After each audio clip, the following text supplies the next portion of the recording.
Hello and welcome to another episode of BasisPointInsight.com. I am your host, Krishna Devan, and joining me today is an author, commentator, and corporate advisor. He talks about a lot of issues, and here is an issue which is close to his heart, especially related to customer satisfaction and good business practices. We are talking here about insurance, the selling, or rather the mis-selling of insurance, which is now in the IFA storm. Welcome to the show, Srinath Sridharan. Thank Srinath, you. let us start out by saying, why now?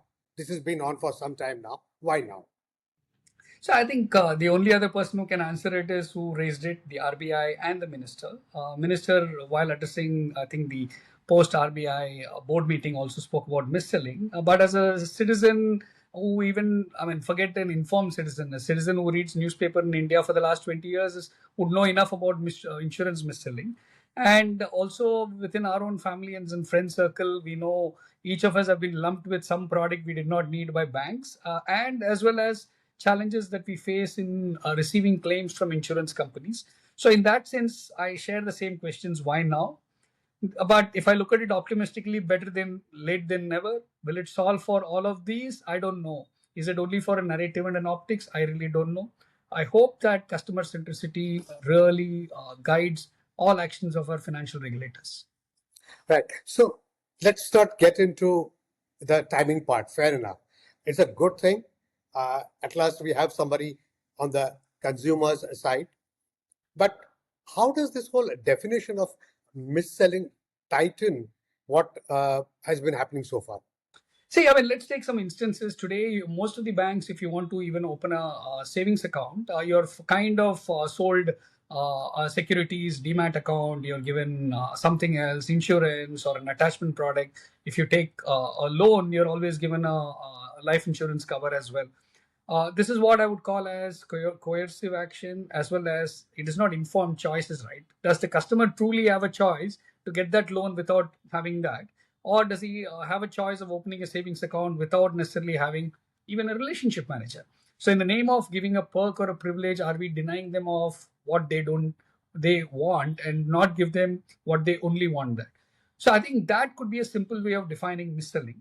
And the challenge there is this, right, Katie? In the larger scheme of things, almost every bank owns stake in an insurance company. So how are they going to kind of recoup their investments, if at all one? And I remember 2 or 3 years ago, IRDA has brought in a flexibility that there need not be any exclusivity of insurance products that are being sold, which means customer need choice. I think that's a simple definition of selling. Will the consumers have choice to make? And so far, it is scary. They don't. Two, I think the larger context of how will this pan out. I think in reality, I've even written this in one of my op-eds a couple of years ago, that probably Indian insurance company is the largest client user of travel and tourism sector in India and abroad.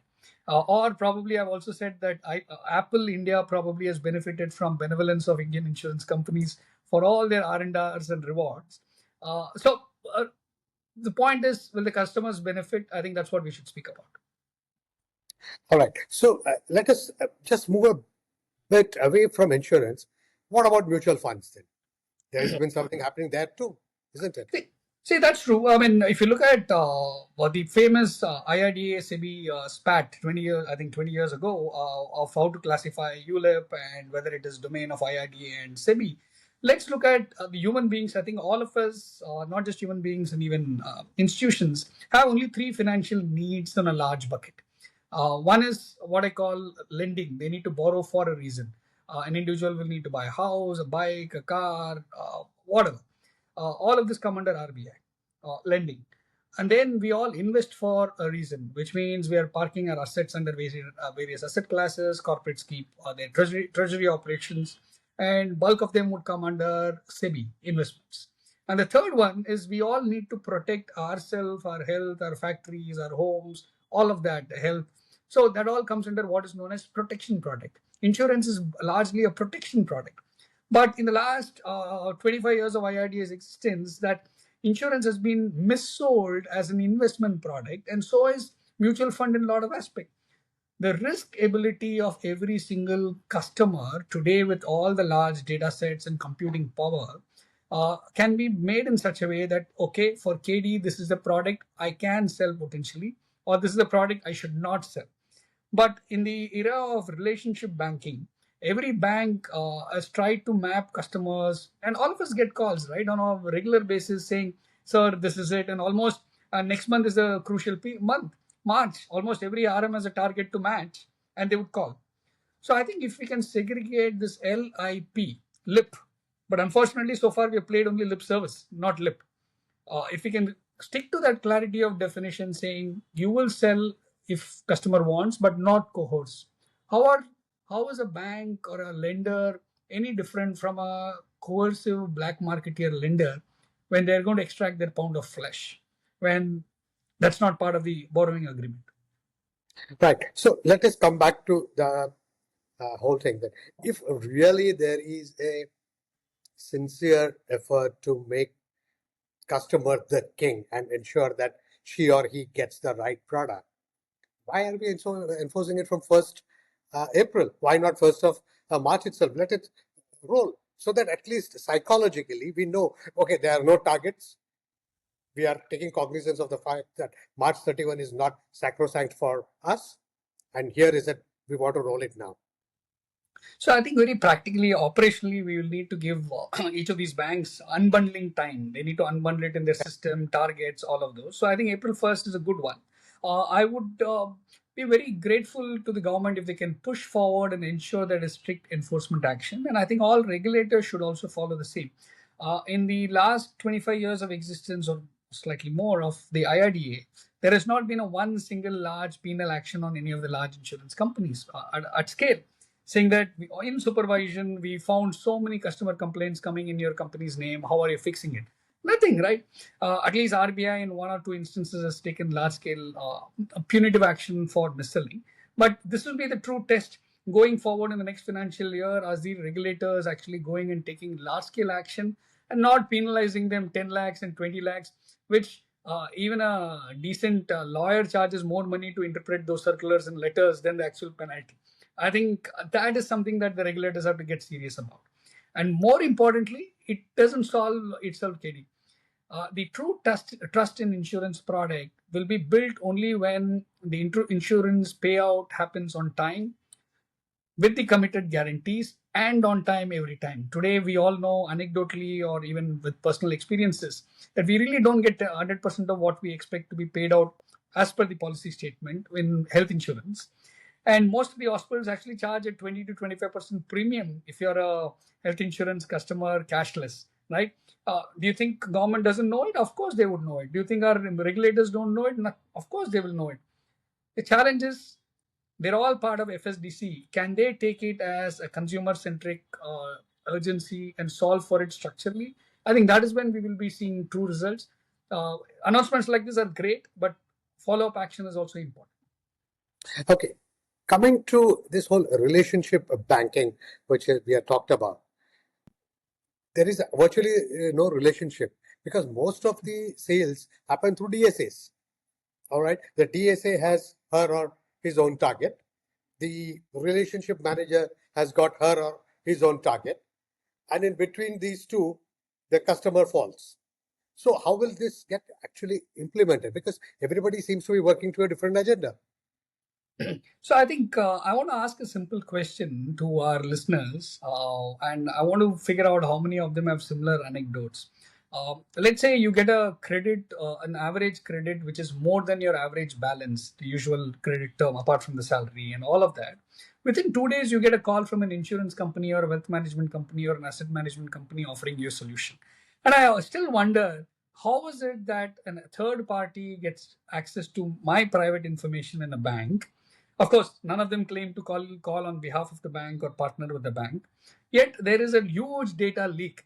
The simplest of you data leak could be somebody sitting in the bank branch, looking at a system, taking a photo and sending a WhatsApp message outside. It need not go systemically, it can go from a human angle as well. So how come we are not solving for those as well? And I think the biggest one is, if bulk of your PAT comes from non-banking products, that itself tells you something is structurally wrong. Because Kitty, if you look at it 20 years ago, much before all of these kind of scaled, banks were the de facto which offered payments, which offered banking services, which also offered all kinds of products and services because you trusted them. Today, in the name of relationship banking, there's not none of those available, and I think we all have to be blamed in the growth frenzy of the last 20 years of retail banking, and especially the salary accounts. Everybody offered free credit cards, RM concept, and all of that. I don't think the banks, retail banks, kind of did this kind of numbers, saying that will this blow up. And what we saw in the last 2 years, banks and credit cards not withdrawing their access to airport lounges because it's become too expensive.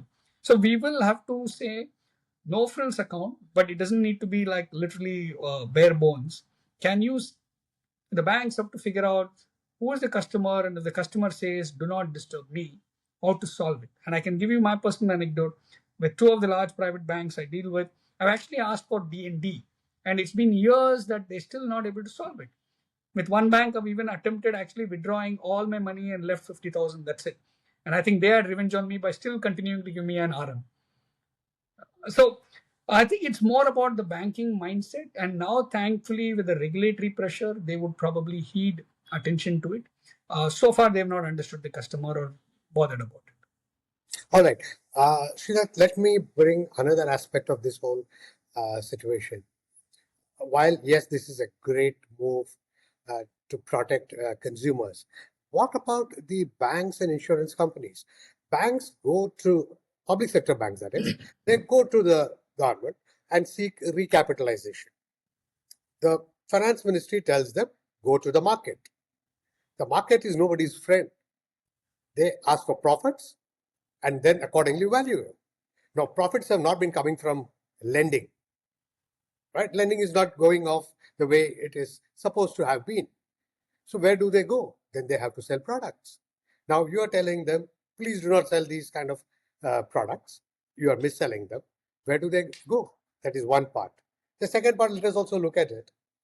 Most of these public sector insurance companies, right? At some point in time, we are going to see that these insurance companies will need more capital. Insurance is a very capital intensive business. You have allowed 100% FDI in insurance. When the competition heats up and regulatory requirements creep in, where will these guys go to raise capital if they're not able to sell?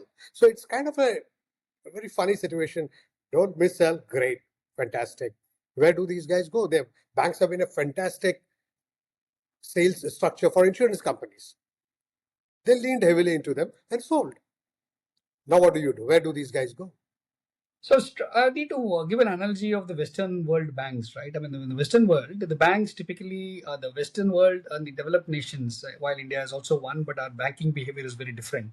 The corporates borrow from bond markets, and hence the banks focus on individuals and MSMEs, SMEs, retail as well. In India, structurally, the banks invariably go to the large corporates and lend, which I call the lazy banking, because it's very easy to go and give money to a AAA or a AA plus. And that is what we have done historically, and we continue doing it. And in the process, our retails we haven't paid attention, and MSME, SME, we're still scratching the surface. That's one. So if banks were to structurally grow, they need to look inward and say, where is my competitive edge and strategy? The Indian bank sector typically looks like a herd. The big two do something, and almost everybody wants equal amount of products in the asset side and the liability side. But don't you think that the bank should play to their strength of who their customer is and what product they want? Every bank need not give a home loan or a bike loan or a car loan and an SME loan, whatever. But yet you see that everybody copies both in the private bank space as well as in the public sector bank. Public sector, whatever SBI does is invariably the gold standard, rightfully so. But they don't realize the management bandwidth and the depth of talent and the capital they have is very different from, let's say, if I were a bank 1/10 their size. So I think that is something that they've done over the years by copying and including investing in subsidiaries which have an insurance company or a wealth management or even a mutual fund without having any adequate scale and size. So I think there needs to be a time of hard reality of what do I trim, what do I own, because you don't need to own everything to manufacture all these products. You can outsource, you can be a distributor. And also there's another challenge that banks are today allowed up to own up to 30% of these financial subsidiaries. The reality is, where are the takers? If let's say a large bank wants to sell its stake in the insurance company, where are the buyers? So I think it is going to be uh, I think an equally confusing time for bankers and insurance companies to see where their next capital is going to come from. But having said that, I think this is the time they need to figure out, are they really being competitive and do they know their customer? And I don't think most of the banks don't know their customer. On the larger scheme, everybody says customer centricity and financial inclusion. Sadly, they end up being posters once a year in the branches, nothing more. Okay, fair enough. Now let's move to again insurance. I know we want to talk about consumers. I'm looking at it slightly differently. I'm asking, सबसे पहले life insurance. Life insurance लिया अच्छा insurance लिया अच्छा किया for general insurance. Now we are an under-penetrated insurance market. You have this agenda to widen the penetration. The next thing that banks are going to do is just shut down and say, okay, no more of investing in this. Let's not do this. So then you get that agenda which gets defeated. Where do insurance companies go? So there, I think, Katie, I think we'll have to look very pragmatically from policy side, not just from the market side. There was a time 10 years ago or 12, 15 years ago where insurance companies, the first wave of insurance companies which started private sector, all of them lost money. They were actually buying insurance. They were paying up to 150, 160% of premium value just to buy insurance, just to grow their AUM. And then they realize it's being futile and they're making no sense. Of course, the previous wave actually had fixed returns with the foreign partners where they were giving fixed IRR as payout. So it didn't hurt them.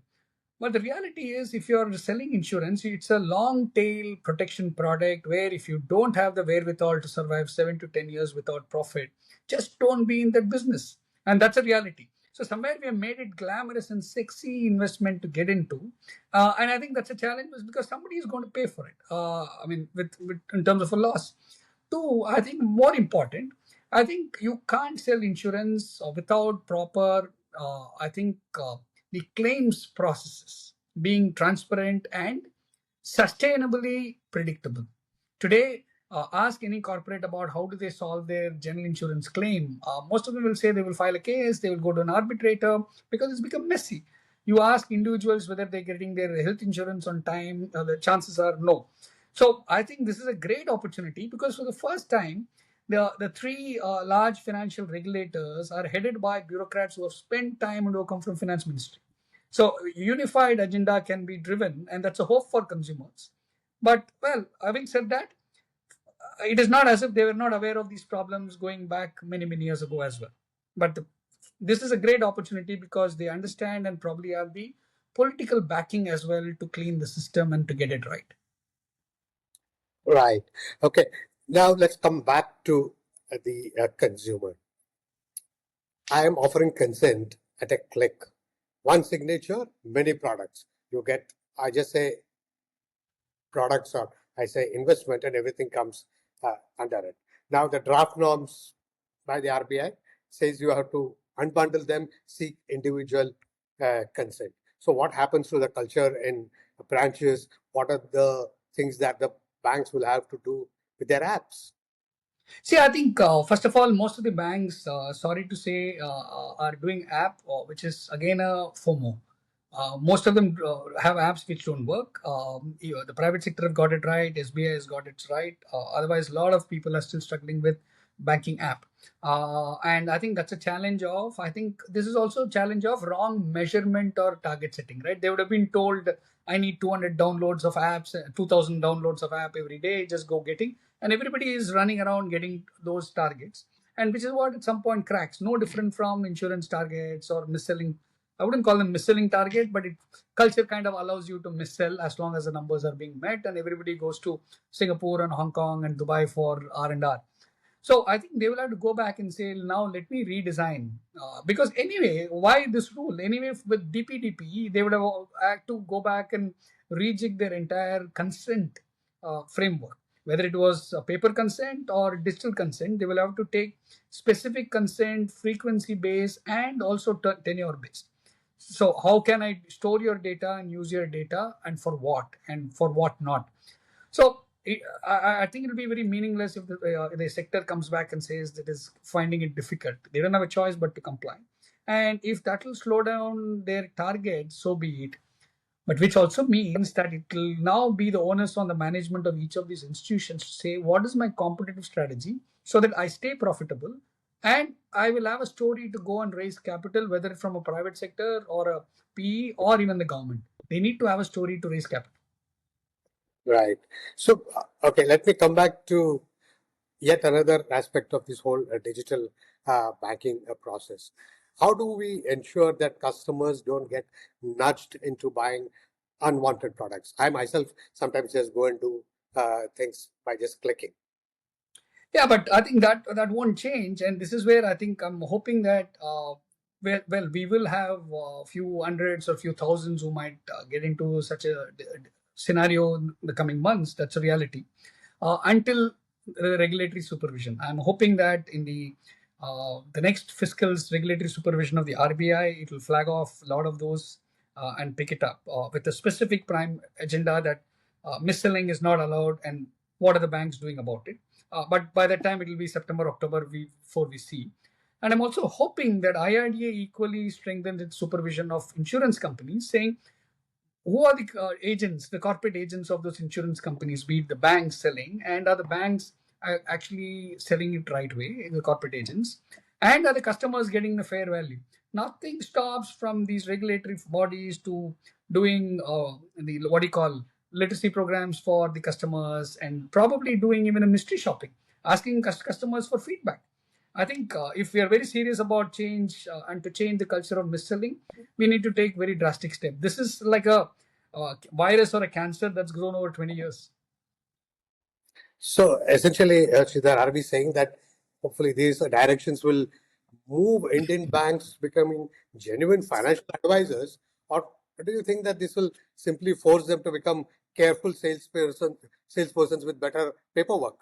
See, I think even before the era of mobile apps and all that, Indian banks, especially at the branch level, the branch managers were seen as a trusted friend and a financial advisor. Most of the families or the clients would actually go and talk to them. And anecdotally, we all know the PSU banks have played great important part even in the social milieu of the society. But in our frenzy to show numbers, I think we have completely changed it. So is there trust? I don't know. I mean, most of the urban Indian educated and salary with at least 10 to 15 years of work experience might actually have 2.5 to 3 bank accounts, because every time they change a job, the salary account has also changed. Does it mean they have a relationship? No. One account is for an EMI, second account is for a mutual fund SIP going, all of that. So that's the reality. But if those banks think that there's a relation because there's an average minimum balance kept, I think that's the biggest delusion industry can have. How about portability of bank accounts? You've got insurance of uh, portability, you've got telecom portability. Why not give portability of bank accounts too? It's See, I not. think it's a great idea. I think we should simplify it further, because banks today, even I think we have a broken, I'm using the word broken in a very respectful way, a broken KYC system. Unless we can fix some of those, we have a great digital DPI at scale. But these are the customer touch points are the more irritating one, right? I mean, the processes, today, I don't even know first of all, the challenge in including the private sector banks is the RMs keep changing every few weeks or few months depending on the bank. And somebody will call you and you don't trust them. You seem to trust Truecaller more than the uh, bank. So the challenge is, how does the bank build trust at scale so that you can also reduce digital frauds? Otherwise, we are, let's say, gullible to a lot of these. And I think that's the challenge we have. Build trust. Don't assume your market cap is a reflection of trust. All Build right. trust. That's a great line. But I mean, of course, markets do dictate life these days. Thank you, Srinath, very much for joining us. I think what we are essentially saying is that you see the glass half full rather than half empty. So finally, we will now see the customer as king, hopefully. But hope springs eternal in the human heart. This is an interesting time for banks and insurance companies. Each one of them will figure a way out to emerge successful. But ultimately, it is the customer who has to emerge successful if banks and insurance companies have to stay successful. That's it that we have in this episode of Basis Point Insight.com. Stay tuned in for more episodes.